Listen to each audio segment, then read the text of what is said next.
Naranasan mo na bang mangarap ng sobrang laki? Yung tipong gusto mong maging valedictorian o isang sikat na artist?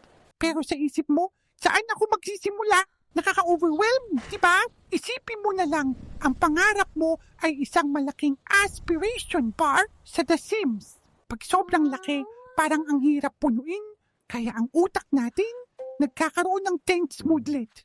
Ayaw niya ng pressure. Pero ano ang sikreto ng mga Sims para maging happy at productive? Ang malilit na wants, yung mga simpleng gawain tulad ng magbasa ng libro o mag-drawing ng isang oras. Sa bawat natatapos mong maliit na task, nakakakuha ka ng happy moodlet. Parang mini-reward ito para sa utak mo. Ang tawag dito ay dopamine hit. Mas kinaganahan kang gumawa pa ng isa. At isa pa, hanggang sa hindi mo namamalayan, napupuno mo na pala ang malaking aspiration bar mo.